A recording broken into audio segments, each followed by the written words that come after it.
Ya, bienvenidos todos, primeramente, ¿verdad?, a la casa del Señor. Estamos estudiando la Confesión de Fe Bautista de 1689. Aquí está. 1689 es un documento teológico bíblico, por eso lo usamos aquí en la iglesia, es nuestra regla de fe, son las doctrinas centrales del cristianismo. Nosotros creemos fielmente de que estas doctrinas están centradas en la palabra de Dios y por eso nos ayudan a mantenernos alineados a la palabra de Dios. Yo siempre les he dicho de que una iglesia, cuando no tiene una confesión bíblica, tiende con el tiempo a desviarse de la palabra de Dios. No es que la confesión sea la palabra de Dios, no hemos dicho eso jamás. Ni yo, ni los pastores, ni los maestros han dicho eso aquí. Solamente estamos diciendo que es otro lugar donde podemos nosotros buscar las Sagradas Escrituras de una manera rápida, ¿ok?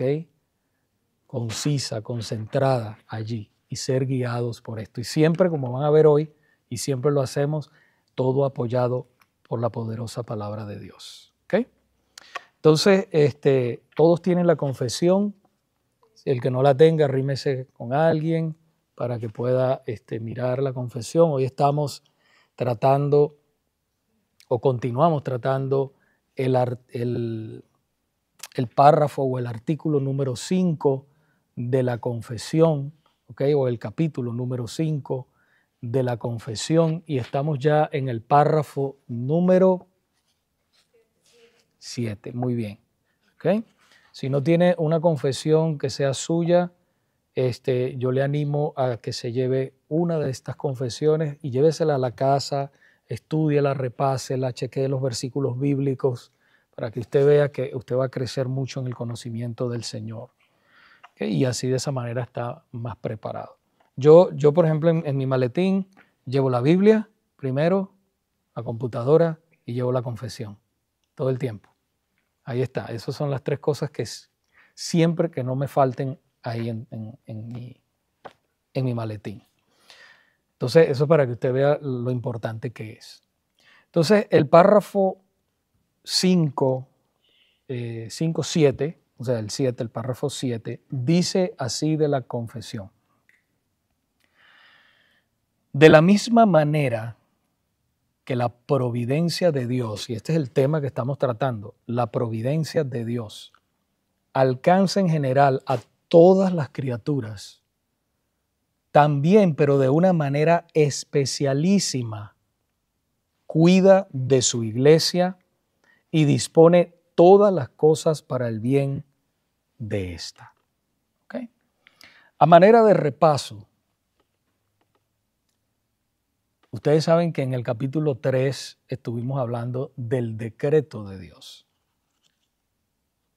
¿Quién pudiera hablar o decir algo corto acerca del decreto de Dios? ¿Qué es el decreto de Dios? De una manera sencilla. ¿Qué es? Muy bien. Lo que Él predestinó antes de la fundación del mundo. Ya lo decretó. Ajá. ¿Quién más pudiera decir algo más?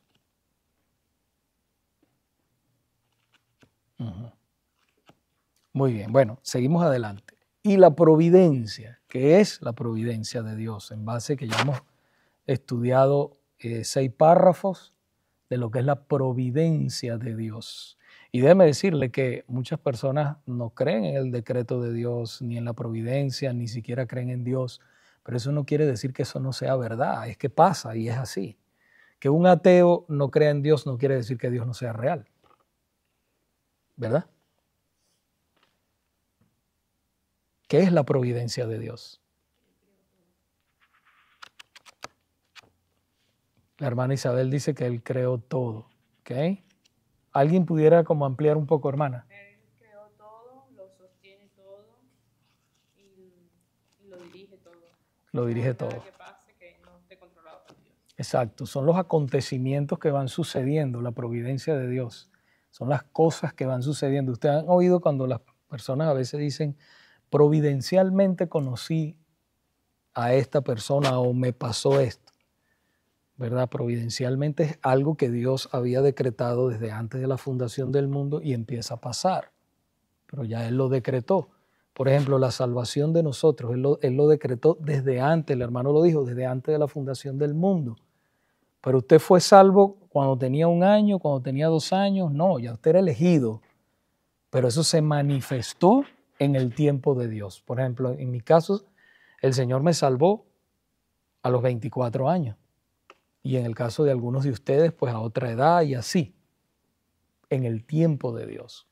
A veces uno dice, ay, hubiese salvado el Señor antes, hubiese evitado tantas cosas malas que me pasaron.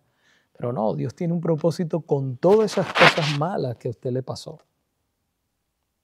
Si a mí no me hubiese pasado todo lo que me pasó, no estuviera tan agradecido con Dios como lo estoy hoy en día. Porque cuando yo recuerdo de dónde el Señor a mí me sacó y cómo yo vivía y cómo yo estaba perdido y sin esperanza en este mundo, entonces ahora, cuando el Señor me salva, cambia mi vida, entonces yo más agradecido soy. Entonces, hermanos, a manera de introducción, el cuidado de la iglesia. Estamos hablando del punto de la iglesia, cómo Dios cuida a su iglesia, el cuidado especial que Dios tiene hacia su iglesia. El cuidado de la iglesia, la providencia, significa cuidado o atención dados a algo de antemano. Eso es hermoso, ya el Señor tenía a su iglesia en su mente desde antes de la fundación del mundo. La confesión deja claro en este párrafo 7 que acabamos de leer que el objetivo especial del cuidado y atención de Dios en su providencia real y universal es con su pueblo, la iglesia. Es un cuidado especial que Él tiene con la iglesia. Vamos a ver algunos versículos bíblicos. Vamos a 1 Timoteo capítulo 4, versículo 10. Y si alguien desea leerlo, se para ahí en el micrófono y léalo fuerte para que quede grabado. 1 Timoteo capítulo 4, ¿qué dice? Póngase cerquita del micrófono para... 4:10. Ajá.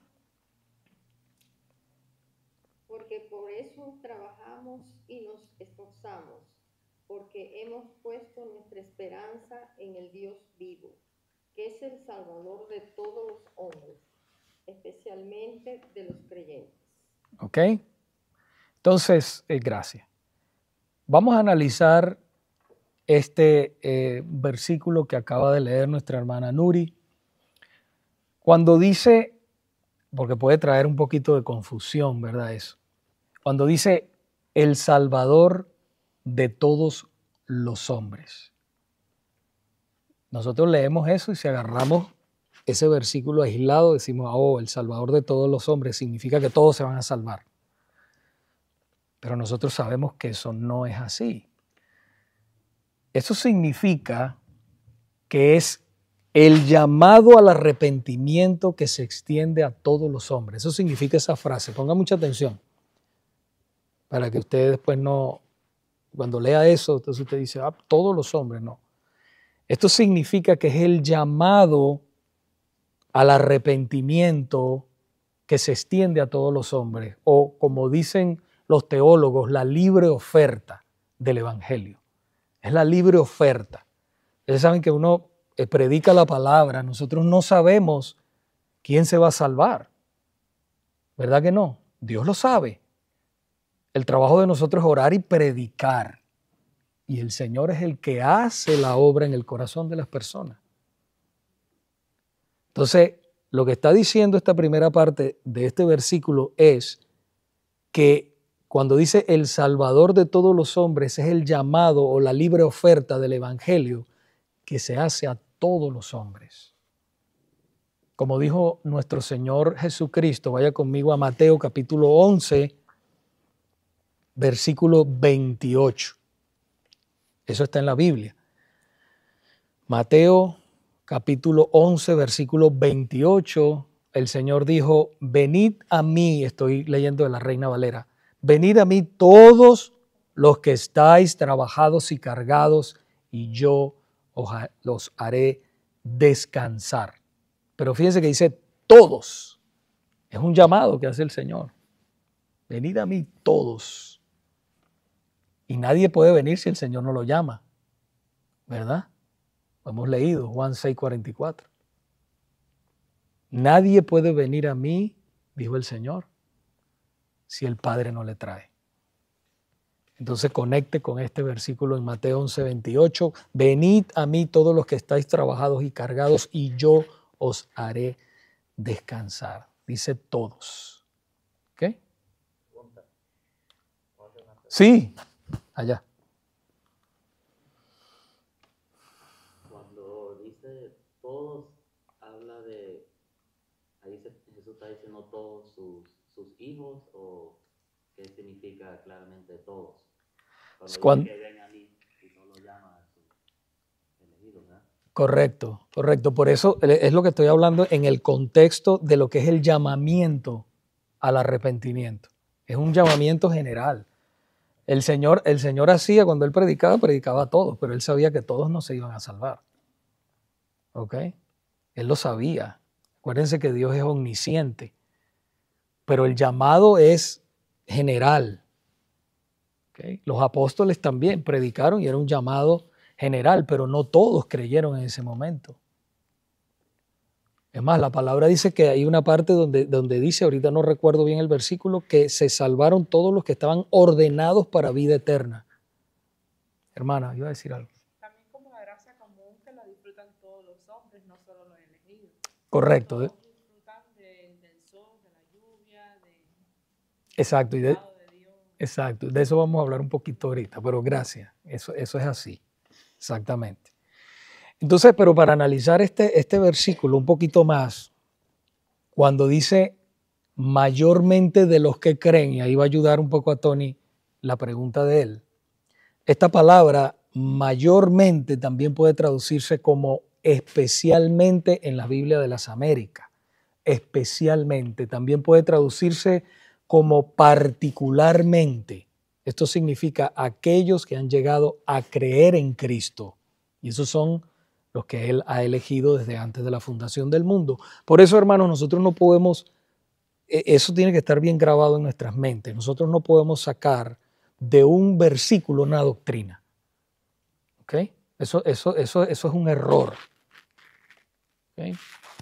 Nosotros, para poder formular una doctrina, tiene que ir en armonía con todo el pensamiento bíblico, porque Dios no va a decir una cosa aquí y otra allá. Los que a veces no entendemos somos nosotros, ¿verdad? Limitados. Cuando hay un pasaje que son muy poquitos, que uno ve que ese pasaje está, no quiero usar la palabra oscuro, pero se usa esa palabra, como que es oscuro, como que uno no lo puede entender bien, entonces hay que buscar otros pasajes que le arrojen luz a ese pasaje para que nosotros podamos entender y formar una doctrina. Cuando digo doctrina, una enseñanza bíblica, ¿ok? Una regla para la iglesia, una doctrina. ¿Sí? ¿Me explico hasta ahí? Exacto. Por el tema, pues entonces nos llevan a varios versículos que apoyan, unos con otros se apoyan para dar una sola respuesta al final. Exactamente, encadena uno con el otro. Pero muchas sectas se han levantado de esa manera, agarran un solo versículo, ¿verdad? Y entonces de ahí, por ejemplo, les voy a poner un ejemplo y este se usa mucho, Malaquías 3:10. Me viene eso a la mente, el Señor me trae eso. Traed todos los diezmos al alfolí y haya alimento en mi casa. Y probadme en esto. Si no, derramaré bendición sobre vosotros hasta que sobreabunde. Reprenderé al devorador de ustedes y no tendrán maldición. Ok. Malditos también dice, sois con maldición porque toda la nación me ha robado. Eso dice un poco más adelante del capítulo 3. Malditos sois con maldición. ¿Puede el pueblo de Dios ser maldito? No, ¿verdad? Porque nosotros podemos ver en el Nuevo Testamento, cuando ya venimos al Nuevo Pacto, nosotros podemos ver que cada uno dé como propuso en su corazón y lo dé con alegría. Entonces, se agarran, por ejemplo, de ese versículo bíblico y forman una doctrina para manipular, y no es correcto. Porque cuando agarramos todo el pensamiento de Dios, tenemos que ver ahí en ese libro histórico que es Malaquías, libro del profeta Malaquías, tenemos que ver por qué el Señor le estaba diciendo lo que le estaba diciendo al pueblo en ese momento. ¿Ok? Y si eso nos aplica a nosotros como iglesia, acuérdense que la doctrina está en el Nuevo Testamento. Las cartas paulinas, todas las cartas, Pedro, Santiago, todo, Juan. Eso es lo que nos aplica a nosotros como iglesia. No quiere decir que eso no es palabra de Dios, lo podemos agarrar como ejemplo, como principio, pero no podemos formar una doctrina. Ahora, nosotros sí creemos en el diezmo como un principio, como un principio. ¿Okay? El que quiera diezmar y da el diezmo, yo digo que el diezmo puede ser un mínimo que uno se pone y decir, pero cuando nosotros estudiamos todo el Nuevo Testamento, nosotros nos damos cuenta de que no hay una obligación de que tú des el diezmo. Es más, si yo tengo más del diezmo, yo voy a dar más del diezmo. Si yo comprendo lo que Dios ha hecho por mí y lo que Él está haciendo en el mundo, su plan, y yo puedo, y yo tengo dinero, yo no me voy a ajustar un 10%.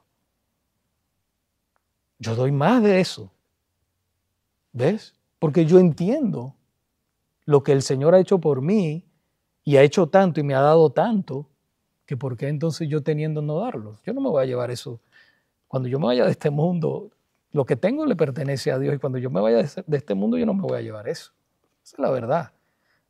El dinero es simplemente un instrumento, pero les digo que a veces pasa así y entonces se agarran de una sola doctrina, que es el punto, y de ahí hacen una enseñanza y que eso tiene que ser así, cuando no, realmente no es así. Ese es un ejemplo. ¿Okay? Por eso nosotros aquí pues quitamos la palabra diezmo para no confundir. Y ustedes van a ir a otras iglesias reformadas y van a ver qué dicen el diezmo. Y está bien, pero no lo vemos como una obligación, sino como un principio. Entonces nosotros quitamos esos diezmos y decimos ofrendas. Y ya. Ok, no, me desvié un poquito del tema, pero vuelvo otra vez aquí donde estamos, porque tenemos bastantico material que cubrir. Pero quería resaltar eso para que ustedes vean que nosotros tenemos que interpretar la Biblia. Los pasajes bíblicos se interpretan con la misma Biblia. La Biblia se interpreta con la misma Biblia. Eso es lo hermoso de la doctrina reformada, que todo se conecta uno con otro. Vamos a ver Amós, el profeta Amós.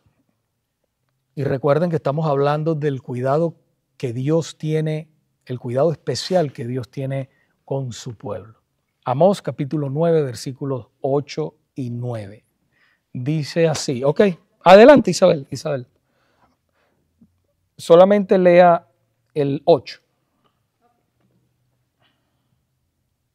He aquí los ojos de Jehová, el Señor, están contra el reino pecador, y yo lo asolaré de la faz de la tierra, mas no destruiré del todo la casa de Jacob, dice Jehová. Fíjense ustedes lo que dice aquí, ¿verdad? No destruiré, mas no destruiré del todo la casa de Jacob. ¿Okay? Era el pueblo allí de Dios en ese momento. Esto significa que Dios siempre eligió un remanente de forma misericordiosa. Ve la misericordia de Dios. Todos eran pecadores, pero Él guardó un remanente por misericordia. Y asimismo, el Señor ha elegido de forma misericordiosa a un remanente en este tiempo, su iglesia. Eso es lo que el Señor ha hecho. Ven cómo todo se va conectando. Él ha escogido un remanente en este tiempo que es su iglesia. El versículo 9 dice, porque he aquí yo mandaré y haré que la casa de Israel sea zarandeada entre todas las naciones. como se zarandea el grano en una criba. Una criba es un cernidor. Y no cae un granito en la tierra. Esto significa, en sentido figurado, ¿verdad?, que Dios separa o está separando el trigo son sus hijos, ¿sí?, y la paja son los impíos. Él hace diferencia entre los impíos y los hijos de Dios. Tiene un cuidado especial con su iglesia. Así lo vemos desde el Antiguo Testamento con su pueblo, lo mismo con nosotros, lo mismo. Vayamos ahora a Isaías, a ver si alguien lee Isaías, hermano, 43, del 3 al 5. Porque yo, Jehová, Dios tuyo, el Santo de Israel, soy tu Salvador. A Egipto he dado por tu rescate, a Etiopía y a Seba por ti. Porque a mis ojos fuiste de gran estima, fuiste honorable y yo te amé. Daré pues hombres por ti y naciones por tu vida. No temas, porque yo estoy contigo. Del oriente traeré tu generación y del occidente te recogeré. Ahora, vamos a ampliar un poquito este tema de otra manera. Vamos a hablar, la hermana entró un poquito en ese tema, lo que es la gracia común y la gracia especial de Dios. Vamos a ampliar un poquito ahí. Este tema es corto, pero yo quise ampliar un poquito más para que ustedes vean lo que es el cuidado especial que Dios tiene con ustedes y conmigo como iglesia. La gracia común, si usted por ahí para los que anotan, la gracia común, hermanos, es la misericordia y la bondad que Dios extiende sobre toda la raza humana. Acuérdense la palabra común. La gracia común es la misericordia y la bondad que Dios extiende a toda la raza humana. La Biblia dice que Dios en su providencia, y eso lo podemos ver todos los días, envía la lluvia sobre los justos e injustos. Vamos a leer Mateo capítulo 5, versículo 45. Alguien que lo lea.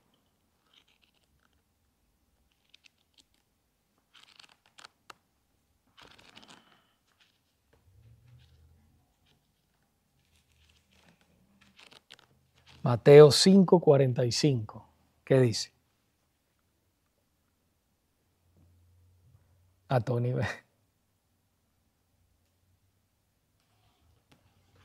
Para que seáis hijos de vuestro Padre que está en los cielos, que hace salir su sol sobre malos y buenos, y hace llover sobre justos e injustos.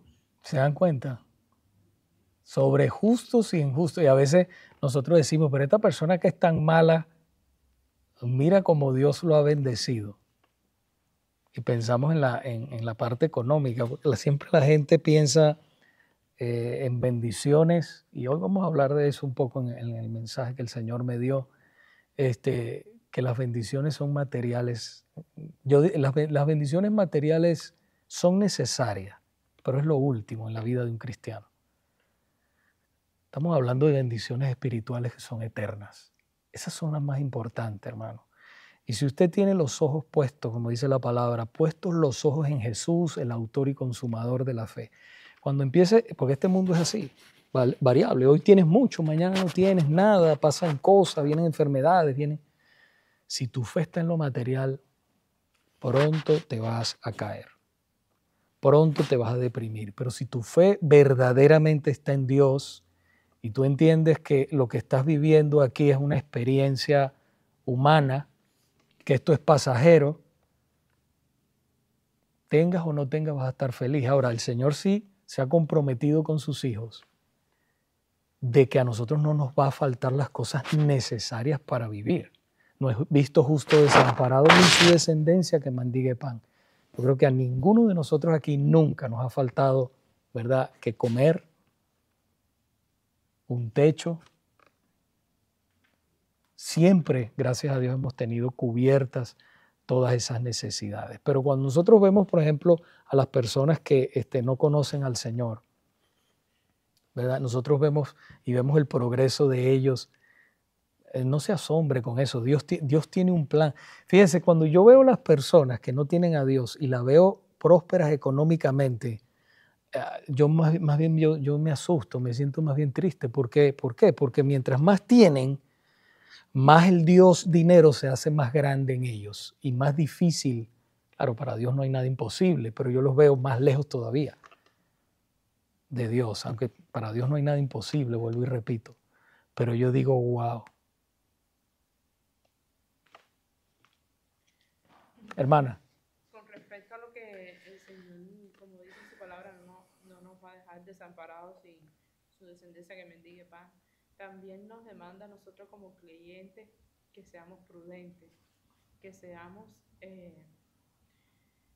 responsables, tanto en nuestras finanzas, en nuestras vidas, todo, porque también debemos ser diligentes. Correcto, con lo que Él nos da, buenos mayordomos de lo que el Señor nos da. Eso es verdad. Tenemos que serlo, porque si entendemos que todo lo que nos da no nos pertenece, somos sus mayordomos, entonces tenemos que manejar las cosas bien como lo hacemos. Ahora, con esto no quiere decir de que es malo ser rico, no es malo ser rico. Malo es que usted haga de la riqueza su Dios. Eso es lo malo. Si usted tiene al Señor primero y Dios lo bendice, hay hermanos y hermanas que el Señor los bendice, ¿verdad? Grandemente, pero entienden realmente que esa riqueza viene de Dios y ponen esas riquezas en las manos de Dios. Y mandan misioneros a otros países y ayudan y construyen iglesias. Hacen tantas cosas porque tienen mucho dinero y lo entienden. Entienden el plan de Dios en esta vida. Entonces, pero si yo voy a tener el dinero y me voy a quedar con todo el dinero, entonces, como cristiano, es un pecado. Porque estoy entrando en la avaricia, hermana. La palabra de Dios dice, Job era un hombre rico, Abraham era un hombre rico. Correcto. Sin embargo, obedecían y daban diezmo al Señor, hacían todo lo que el Señor les demandaba. Exacto, exactamente. Su corazón estaba en Dios y no en las riquezas. Ahora, también ese amor, ¿verdad?, que Dios tiene hacia toda la raza humana, se llama el amor benevolente de Dios, que es ese amor que Él se preocupa por todos. Y eso lo podemos ver, Él se preocupa por toda la raza humana, por todos los seres humanos. Dios se preocupa por ellos también, en un sentido, y solamente en ese sentido se puede decir que Dios ama a todos y es benevolente con todos, solamente en ese sentido. Ahora, está la gracia especial, hablamos de la gracia común, ahora vamos a hablar un poquito de la gracia especial de Dios, que eso involucra la redención. ¿Qué significa la palabra redención? Estamos allá en el micrófono. Redimir, redención, ¿qué significa? Vamos, eso lo hemos dicho muchas veces. Allá en el micrófono. No se quieren parar por aquí. Vamos a tener que buscar un micrófono. Bueno, de ahí, díganlo de ahí, está bien. Lea, lo que sí van a leer la palabra, sí la tienen que leer ahí. La redención es el pago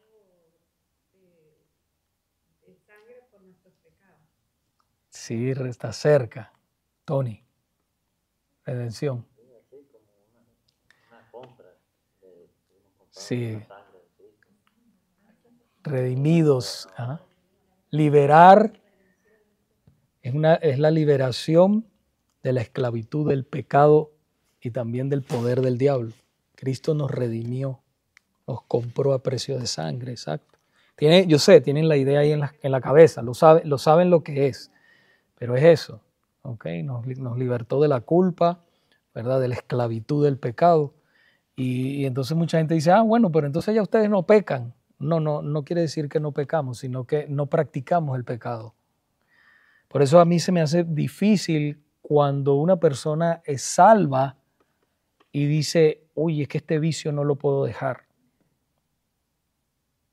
Digo, puede ser, o sea, que luches con eso un tiempo, Pero el poder de Dios, o sea, Dios tiene poder para romper toda cadena. La Biblia dice que la esclavitud, Él nos ha libertado de la esclavitud del pecado. Eso que te arrastraba a ti a hacer lo que a Dios no le agrada y que a ti mismo a veces te desagradaba hacerlo, pero estabas esclavo y lo hacías, ya no lo haces, porque el Señor nos ha libertado del poder del pecado y el poder del diablo. ¿Y qué tremendo?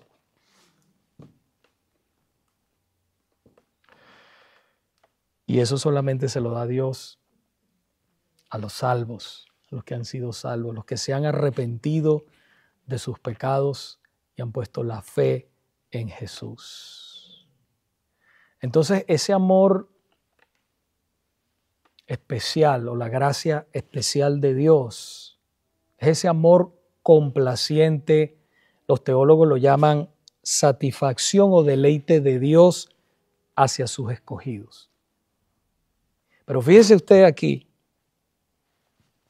en algo muy importante en este punto, que este amor de Dios especial hacia su iglesia tiene que ver con su amor redentor que está enfocado principalmente en su Hijo amado, en Jesús, pero que Él desborda a quienes estamos en Cristo. Con Cristo todo, sin Cristo nada. Por eso el Señor dijo, nadie puede venir, Juan 14:6, nadie puede venir al Padre si no es por mí. Nadie.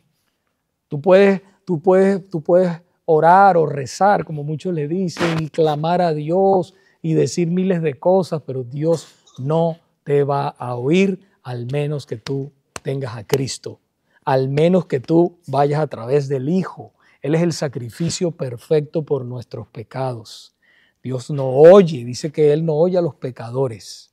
Pero si alguno es temeroso, y los únicos que pueden ser temerosos a Dios verdaderamente somos nosotros, sus hijos. Entonces, dése cuenta el amor especial que Dios tiene con su iglesia. Por eso es que Dios tiene ese cuidado especial hacia nosotros, porque nosotros estamos en Cristo.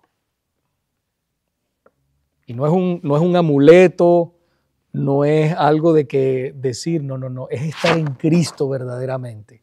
Es haber nacido de nuevo, como le dijo el Señor a Nicodemo, que se le acercó, ¿se acuerdan? Nicodemo capítulo 3. ¿Quién era Nicodemo? Era un principal entre los judíos, dice la palabra. O sea, era un líder, enseñaba, era un maestro, ¿verdad?, del pueblo y enseñaba la palabra de Dios y todo. Pero el Señor, Él se acercó, Nicodemo, a halagar al Señor. Pero el Señor, nadie lo puede engañar. El Señor vio la necesidad de ese hombre. Con todo y su dinero, con todo y su sabiduría, tenía la necesidad de Dios. Y el Señor le dijo, te es necesario nacer de nuevo. Te es necesario nacer de nuevo. Vio la necesidad que él tenía espiritual, y esa es la necesidad espiritual de todo ser humano. Lo que es nacido de la carne. ¿Cómo un hombre puede nacer de nuevo? Le preguntaba Nicodemo al Señor. ¿Puede acaso entrar por segunda vez en el vientre de su madre y nacer? Él no sabía. Imagínense, ¿no? El Señor todavía no le había abierto los ojos a Nicodemo. Y el Señor le dice, lo que es nacido de la carne, carne es, y lo que es nacido del espíritu, espíritu es. Es necesario nacer de nuevo. Y entonces eso es lo que nosotros tenemos que ver. Que como nosotros, mientras más conocemos del Señor, hermanos, más agradecidos estamos de Dios y más podemos entender esa gracia especial que Él ha extendido hacia nosotros, su iglesia, su cuidado. Por eso es tan importante y hacemos siempre tanto hincapié, hermanos, en que lean las Sagradas Escrituras. Mientras conocemos más la palabra de Dios, más tranquilos, más seguros andamos en este mundo. No quiere decir que no vamos a afligir, no van a pasar cosas, por supuesto que sí. Nos afligimos. Esta mañana estaba viendo una foto de ustedes saben que que falleció, un muy buen amigo mío, y estaba viendo una foto de él que estamos preparando, ¿no? Todo lo del memorial de él, y me entró sentimiento fuerte, porque fueron muchos años compartiendo con él. Mis hijos le decían tío y todo. Entonces, ¿verdad? Uno se aflige y todo. Llego a la iglesia, el hermano me dice que su cabrita también se le murió. También uno se aflige porque uno ve el dolor de los hermanos, ¿verdad? La Biblia que nos dice, llora con los que lloran, ríe con los que ríen, gócense con los que se gozan. Entonces la felicidad de ella es la felicidad mía, la felicidad de él es la felicidad mía y la mía es la suya. Somos una familia, somos un pueblo especial llamados, como dice la palabra, para anunciar las virtudes de aquel que nos llamó de las tinieblas a su luz admirable. Y eso es algo hermoso. Estamos en este mundo, pero no somos de este mundo. No lo somos, hermanos. El Señor nos ha redimido, ya ustedes saben lo que es esa palabra. Nos ha trasladado, como dice la carta a los Colosenses, del reino de las tinieblas al reino de su amado Hijo, Jesucristo. El reino de las tinieblas donde vivíamos todos nosotros antes. Y sí, disfrutábamos de la gracia común. La disfrutábamos como la disfrutan muchos de nuestros familiares, de muchos de nuestros amigos. Es la gracia común. Y dicen Dios, Dios, Dios. No, Dios no te va a escuchar hasta que te arrepientas de tus pecados, pongas la fe en Jesucristo y empieces a vivir para Él de verdad. Ahí es que Dios te va a escuchar. Entonces, hermanos, en esta tarde estemos seguros de que la gracia especial de Dios y agradecidos, sobre todo seguros, pero sobre todo agradecidos, de que la gracia de Dios está sobre cada uno de nosotros. ¿Okay? ¿Alguien tiene alguna pregunta? Vamos a abrir, tenemos un tiempo para preguntas, tenemos unos 10 minutos más o menos, según aquí mi reloj. Tengo otros versículos aquí adicionales, pero no quise extenderme. Yo creo que con estos que están ahí en la confesión, si alguien tiene alguna pregunta para aclarar algo de lo que he dicho, si no la sé, la anoto y la respondemos la semana que viene, ¿sí? Pues a veces creen que no se sabe todo, uno no sabe todo. ¿Está clara? Ah, bueno. Está bien. ¿Sí? ¿Está clara?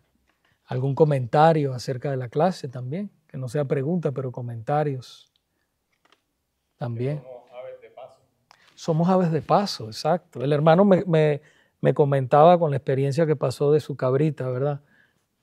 Lo que el Señor puso en su corazón y que él pudo decirle a su familia, mira, para que ustedes vean que la vida es transitoria. O sea, aquí estamos por un tiempo y duele y es duro.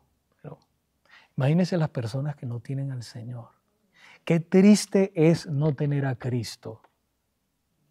Porque el que no tiene al Señor no tiene esperanza. No tiene esperanza. Qué horrible es vivir. Yo cuando vivía sin el Señor, yo creía en Dios. Yo decía, yo creo en Dios. Y respetaba a Dios. ¿Ah? Está en la oscuridad todo el tiempo. Exacto. Y yo respetaba a Dios. Pero no lo conocía. No lo conocía realmente. Y qué horrible es estar sin Cristo. Horrible. Horrible.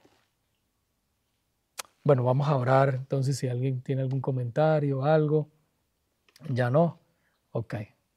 Vamos a orar para terminar aquí la escuela dominical y así podemos ir y tomar un receso. Señor, te damos gracias por tu palabra. Gracias por permitirme compartir con mis hermanos, Señor, tu palabra. Pedimos que podamos crecer, entender la gracia común, la gracia especial, el cuidado que tú tienes especial con nosotros y caminar con esa seguridad de que tú estás en control de todas las cosas en esta vida, aún de las cosas difíciles, las tragedias y todo, Señor, está bajo tu control. Y aunque no entendamos en esta vida, tal vez cuando estemos en tu presencia, como dijo el apóstol Pablo, ahora vemos por espejo oscuramente, pero algún día podremos ver cara a cara y podamos entender en tu presencia tantas cosas que no entendemos aquí. En el nombre de Jesús. Amén. Bueno, hermano.